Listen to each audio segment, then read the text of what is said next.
in the last conversation, you had mentioned UFO tracking systems and or capabilities. Could you elaborate on what you know about that? That's kind of news to me, this idea of the tracking systems in any type of specificity. Like, I've only heard it loosely referenced. As far as my knowledge go, they have all kinds of technologies now. It's not like 40 years ago when they were just still back engineering, stuff and sort of making it work. They've really come a long way in the last 40 years. I had a conversation a year or two ago with my ONI U.S. Navy captain friend, Daniel. And Daniel and I have known each other from childhood, so we're like brothers. Yeah, I talk about synchronicity. He and I were born 15 minutes apart at the same hospital on the same day. So anyway, right. He said, I get, I plied him with red wine, and we were getting along really fine. And I said, what can you tell me that the Navy's got as far as, observational and tracking system? He says, no, you don't understand. We've got manned satellites. The Air Force has theirs, the Navy has theirs. And they're two-man crew, as far as I know, and they're serviced by B-2 anti-gravitic bombers, which is why those suckers cost $2 billion a piece. And so he said they can track. I'll quote him: "You can track those bastards coming in and out of the atmosphere, really far away from the Earth, superluminal speeds." And he said that even if they go under the water 25 miles or under land. One of the things I found about the Enochians is that they required blood sacrifices in order to give him information. Yeah. None of their magic works without blood. Right, it's a deal with the devil, so to speak. And for angels, that's pretty graphic. Well, angels can be either polarity. That's right, all those wings. And so you've got Enochian magic being used, and look at how much technological progress we have made as a species, or two species, since John Dee.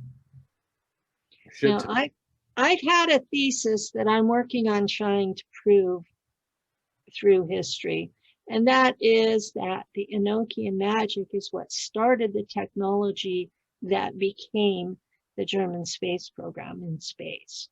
Oh, I think so. But there's reason to believe that all these wars have been blood sacrifices in exchange for technologies. And there's a similar thing that happened with both the Maya and the Aztec, where that their kings would offer blood or blood sacrifices on the temples in exchange for information about how to take care of their people. Depending on which tribe it was, either the king would go into a very dark place and cause his own bloodletting, and he would come out in a blood loss trance, or they would be ripping the hearts out of people on top of the temples and tossing the bodies off the side. Gotta love Quetzalcoatl. Yeah, so it seems this is not a new concept. People Yeah. need to understand it didn't actually start with John Dee, but he tapped into something that was very ancient.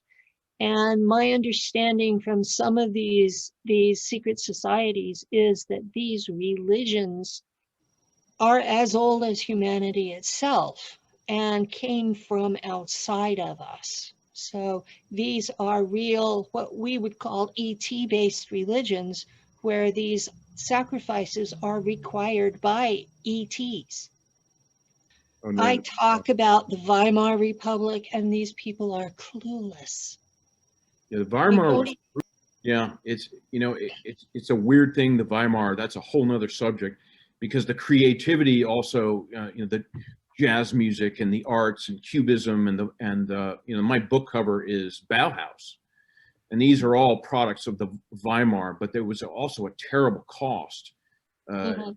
Banks printing their own money, yeah, like Deutsche Bank does today, or any big bank. They just, that's where inflation comes from. Yeah, And they so just they try to, just printed it until yeah, yeah. it was absolutely worthless.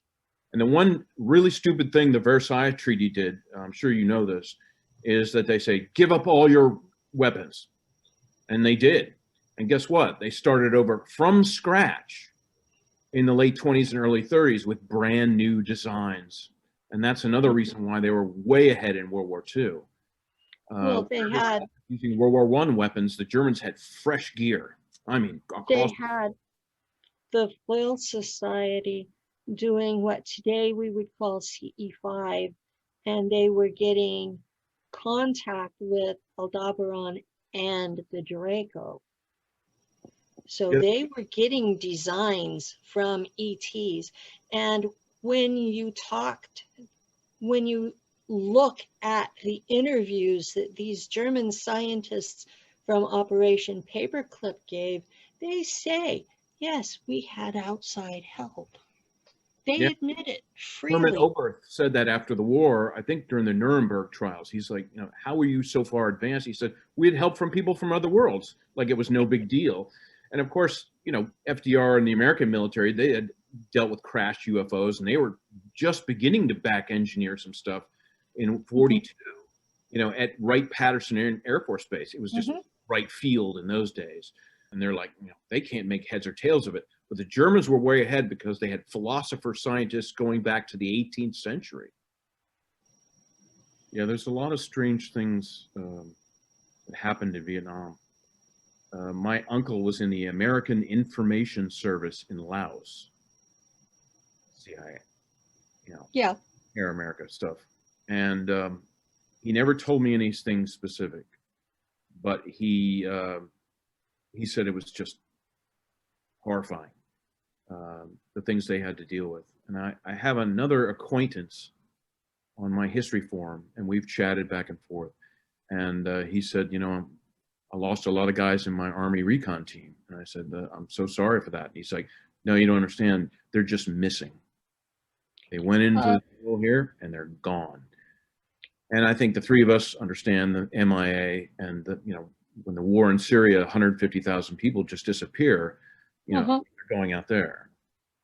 Well, my understanding is that there are 100,000 human beings from Earth every year who are converted into cyborgs and sold to ETs for advanced technology. But that the galactic government has forbidden anyone to give us anything they consider useful. So we are basically selling our own brothers and sisters for what the galaxy considers to be toys.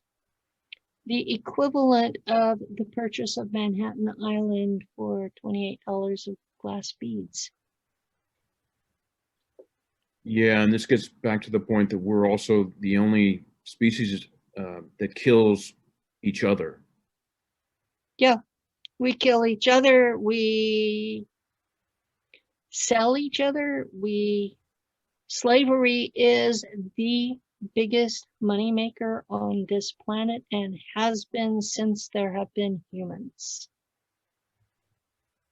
That's kind of the direction that I was going to try to go to with the logic of the immorality of war, is that I also feel that it's like an outside force that incites us to war and to these machinations of war and the industry of being able to lob bombs from further. That these were all ideas that were put into us by others because it wouldn't have come from us. Because in true conflict, hand-to-hand combat, the first thing that you learn is you don't want to do that again. Yeah. That's what happens. That's what the veterans of close quarters combat come back from with war stories. They'll say, we'll never do that again. There's no reason to ever do that again. That's what people learned way back when when we fought morally. So wars became few and far between. Now that we have this immoral aspect where we can so easily kill each other, where did these ideas come from? Because it did not come from our brothers. Yeah, we were definitely manipulated into doing all that. Right. And my wife and I went to Cusco to go to Machu Picchu in Peru. And along the way to Machu Picchu, the terraced hills, and there's also these, you know, Sacsayhuaman. If you look at Sacsayhuaman, I think I'm pronouncing that incorrectly, but it looks like, you know, a Neolithic, megalithic factory. You know, the zigzag walls with the giant megalithic stones that are, you know, 500 tons. And I'm thinking, wow, this is like a telluric energy, you know, processing plant with maybe a portal, because that's how you get goods back up and down. We use that today in the military. Yeah. And the steps, this gentleman proposed a theory that he looked at these steps and these strange constructions up there. And he says, I'll be damned, that looks like gold mining. And this gets back into Enki and the Anunnaki and Abzu in Africa and all that. They here for gold. Right. That they, you know, just because the Aztecs came along later and used them for religious purposes doesn't mean that construction, that megalithic construction, was built for that purpose. And I posed it to Brian Forster. He does a great job with going around the world filming all this stuff. And he jumped down my throat and said, you know, God damn you, you know, shut the hell up. And I said, whoa, you know, I just proposed the idea as a remote possibility. And, you know, these people, they get vested interest and they carve a groove for themselves and they can't get out of the groove. And I'm all about looking at things from every perspective. And this was a radical perspective proffered by this young man. I think he's like 25 or 6, and he has a channel called Mind Earth.